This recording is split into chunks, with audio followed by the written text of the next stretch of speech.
हरे कृष्ण। हम लोग श्रील जगदानंद पंडित द्वारा विरचित ग्रंथ श्री प्रेम विवर्त से चर्चा कर रहे हैं। हम इसके 19वें अध्याय से चर्चा कर रहे हैं, जिसका शीर्षक है नाम रहस्य पटल, अर्थात पवित्र भगवान के गूढ़ रहस्यों का संग्रह है। हम इसके 110वें श्लोक से चर्चा कर रहे हैं। ये 110वां प्यार इस प्रकार से है। तबे तार कबू है सेवा अपराध, से अपराधे है भक्ति क्रिया बाद। तत्पश्चात जीव अकस्मात त्रुटियां करता है और भक्ति में सेवा करते हुए अपराध कर सकता है, जिसे सेवा अपराध कहते हैं। यह अपराध भक्ति में सेवा की परम शुद्ध प्रक्रिया के पूर्ण प्रभाव में बाधक बनते हैं।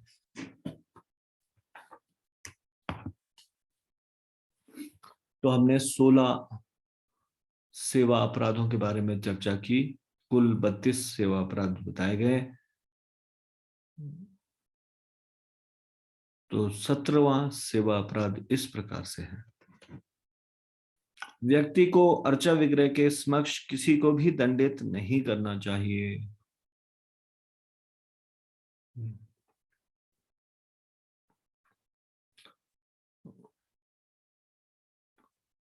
भगवान के समक्ष, अर्चा विग्रह के समक्ष किसी को दंडित करने का अर्थ है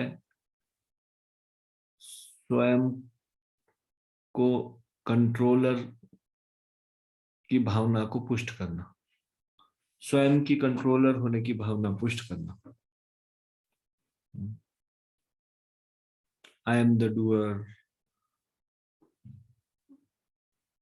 आई एम द कंट्रोलर, इस तरह की भावना। और साथ ही साथ इस संसार में भी इस नियम का पालन किया जाता है। यदि कोई बड़ा अधिकारी हो, उसके समक्ष हम इस प्रकार के कार्य नहीं कर सकते।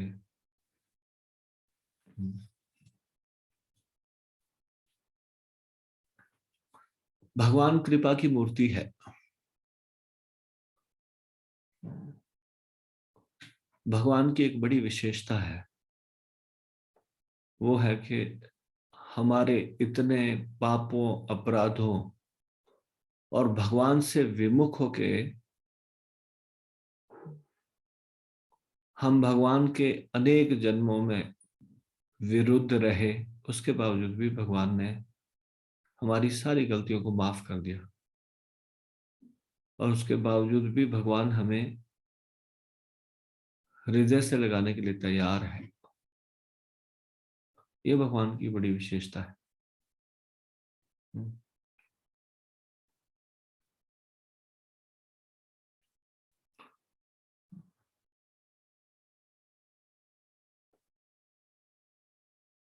भगवान के दो विग्रह भगवान के चरित्र को उजागर करते हैं।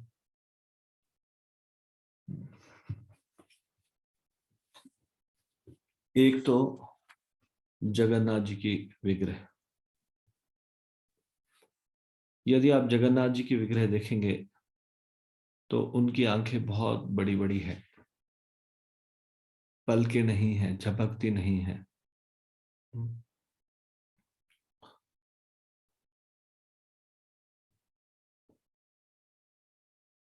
उनकी बड़ी बड़ी आंखें ये सिग्निफाई करती है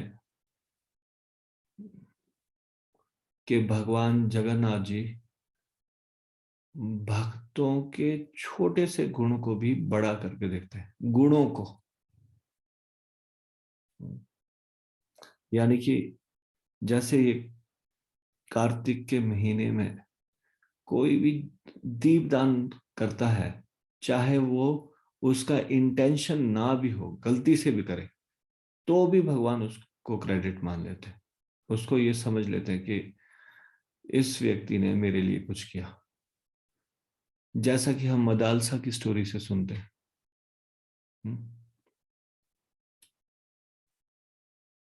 मदालसा की स्टोरी सब लोगों को मालूम है। एक रानी थी जो बहुत आज्ञाकारी थी और राजा उनसे बहुत प्रसन्न रहता था।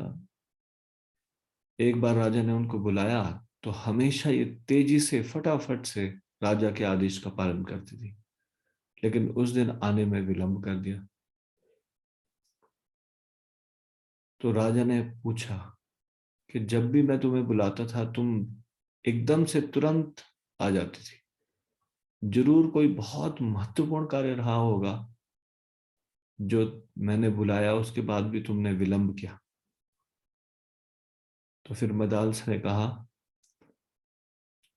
अभी कार्तिक का महीना चल रहा है और कार्तिक के महीने में दीपदान का बहुत महात्म्य है। अभी मैं भगवान को दीप दिखा रही थी।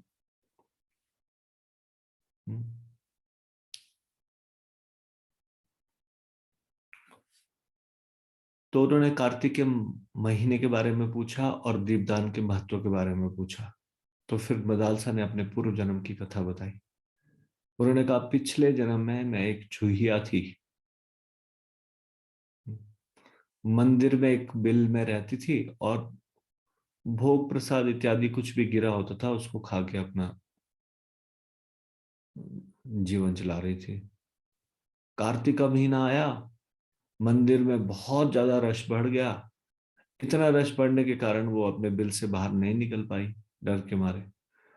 और शाम को देर रात जब सब लोग मंदिर से चले गए तो वो बाहर निकली और घी की खुशबू आई। वहां पे घी का दिया था और वो बहुत भूखी थी। उसने वो घी को खाना शुरू किया। अब घी में जो बाती थी वो उसके दांत में अटक गई। ये दिया बुझने वाला था लेकिन उसके मुंह से थोड़ा सा आगे खिसक गया और दिया जलने लगा। तो भगवान ने इसे इस तरह से देखा कि इस चूहिया ने बुझते हुए दीपक को फिर से जला दिया। घी खाने के बाद वो घी की बाती उसके दांत में फंस गई और दीपक जलते हुए जैसे ही मुंह के पास आया तो अग्नि से वो जलने लगी। जलने लगी तो ये चूहिया उछलने लगी। तो भगवान ने इसको इस प्रकार से लिया कि इसने कार्तिक के महीने में मेरे समक्ष, विग्रह के समक्ष नृत्य किया। शास्त्रों में बताया जाता है भगवान के समक्ष गाना, भगवान के समक्ष नृत्य करना, कीर्तन करना, ये बहुत ही प्रभावशाली है। भगवान के समक्ष नृत्य करना चाहिए, भगवान के समक्ष भगवान का कीर्तन गाना चाहिए। तो भगवान बहाना ढूंढ रहे हैं किसी तरह से भक्तों के ऊपर कृपा करने के लिए। इसीलिए भगवान ने ये महत्वपूर्ण तिथियां दी, एकादशी और ये महत्वपूर्ण महीने जैसे कार्तिक का महीना। जैसे भगवान अपनी कृपा लुटाना चाह रहे हो, किसी ना किसी बहाने भगवान लुटाना चाहते हैं, भक्ति प्रदान करना चाहते हैं। तो कोई थोड़ी सी भी भगवान के लिए कुछ थोड़ा सा भी कोई प्रयास करेगा तो भगवान उससे अति प्रसन्न हो जाते हैं।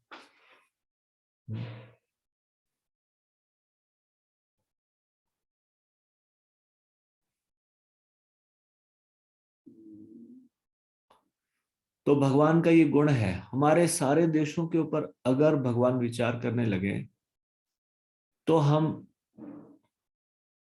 भगवान की भक्ति करने के योग्य नहीं होंगे। फिर भी भगवान हमें क्षमता प्रदान कर रहे हैं कि हम कुछ करें भगवान की भक्ति, भगवान के लिए। तो भगवान का एक गुण है कि वो सभी अच्छी चीजों को देखते हैं अपने भक्तों के अंदर और बुरी चीजों को भूल जाते हैं। उनके द्वारा किए गए ऐसे कृत्य हम भगवान के विरुद्ध भी अनेक बार हुए होंगे, अनेक जन्मों में, तो भी भगवान हमारी इस गलती को भूल गए। तो छोटे से गुण को बड़ा करके देखते हैं भगवान।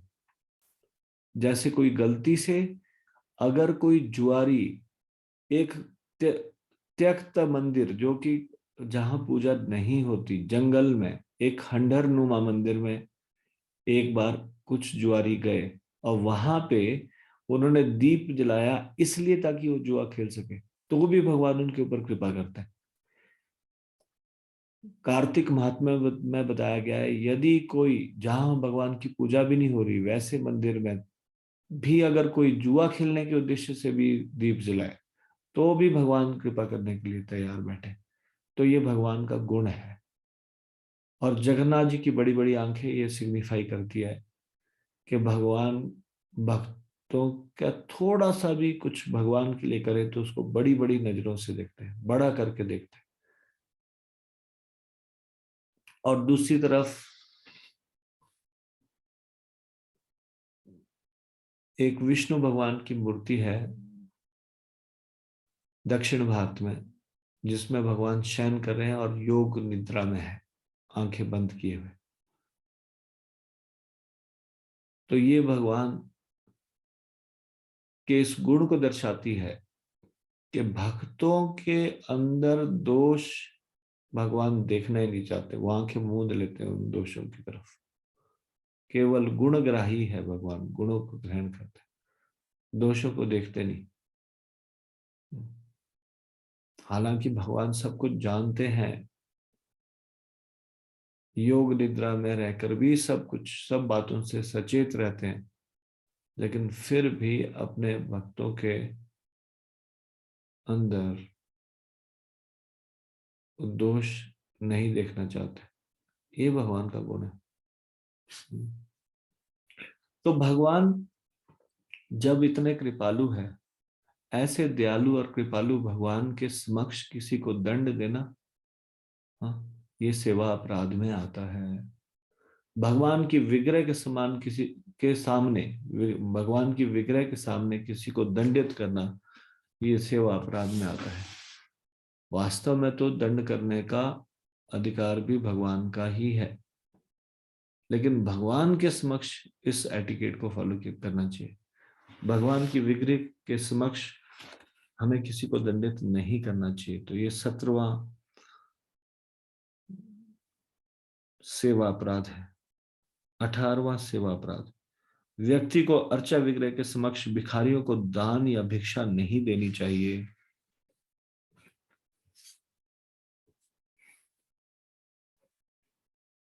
अब इसको सुन के लगता है कि इसमें क्या बुराई है, किसी की सहायता करना ये तो भगवान को पसंद आएगा, किसी की सहायता करना तो पसंद आएगा, लेकिन हमारी ये भावना कि हम है भगवान सहायक इस संसार में, मेरे कारण मैंने किसी की सहायता की, ये विचार भगवान को पसंद नहीं आएगा। हमारे अंदर ये अहम का भाव,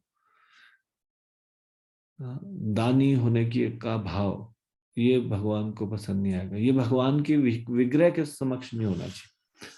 विग्रह के समक्ष ये वैष्णव सदाचार में आता है, वैष्णव अपराध में, वैष्णव नहीं, सेवा अपराध में आता है। हाँ,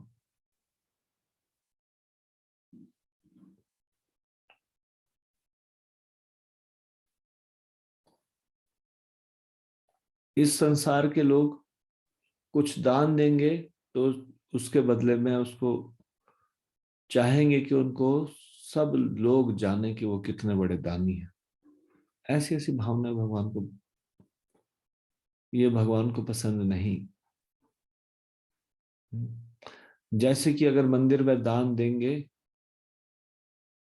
तो या फिर प्याऊ कहीं पे बनाएंगे, उसमें लिखवाएंगे नाम कि किसने ये दूध प्याऊ दिया।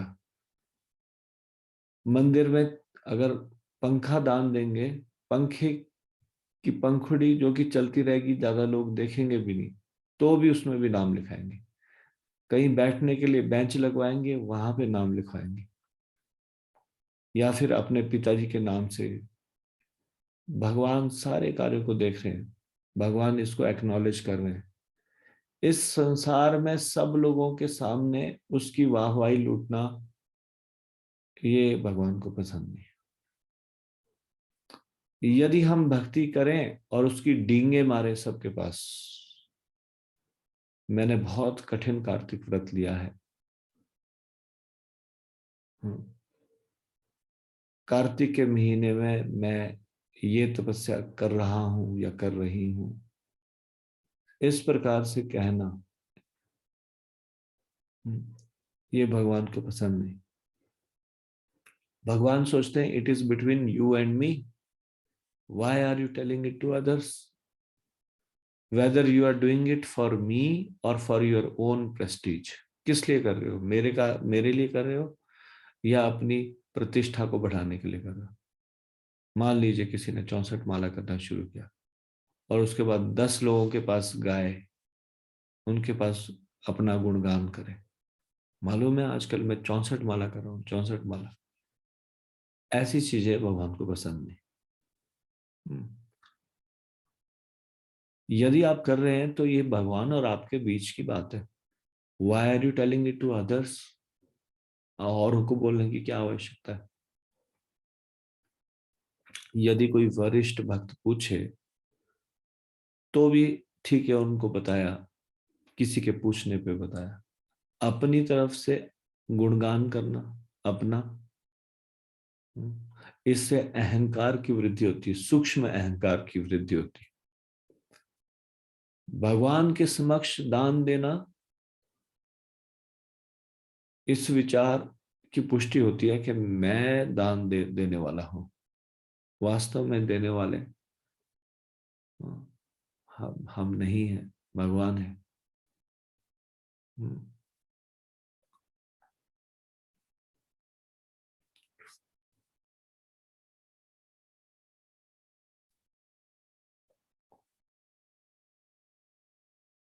तो भिखारियों को दान देना भगवान के समक्ष या एकदम दिखा के लोगों के समक्ष, इस प्रकार से अपनी प्रतिष्ठा बढ़ाने के लिए, ये सेवा अपराध में आता है, इससे बचना चाहिए।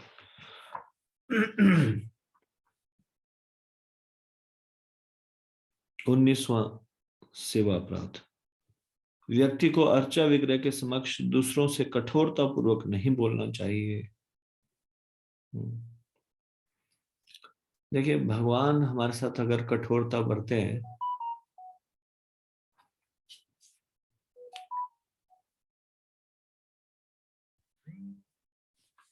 तो हम सहन नहीं कर पाएंगे। भगवान जब हमारे ऊपर इतनी दया दिखा रहे हैं तो भगवान सभी जीवों के प्रति दयालु है, भगवान सबको के लिए क्षमाशील है। तो भगवान के समक्ष हम किसी के साथ कठोरता बरतें, ये भगवान को पसंद नहीं। ये एक उल्लंघन है, भगवान को सम्मान ना देना है ये भी। क्या कठोरता बरती जा सकती है? हाँ, पिता के द्वारा पुत्र के प्रति कठोरता बरती जा सकती है उसको सुधारने के लिए। लेकिन ऐसा कार्य, हाँ, शिक्षक के द्वारा कठोरता बरती जा सकती है, लेकिन ऐसा कार्य भगवान की अर्चा विग्रह के सामने सही नहीं है। तो अर्चा विग्रह के समक्ष दूसरों से कठोरता पूर्वक नहीं बोलना चाहिए। ये 19वां सेवा अपराध है। इसके आगे के सेवा अपराधों की चर्चा हम अगले प्रवचन में करेंगे।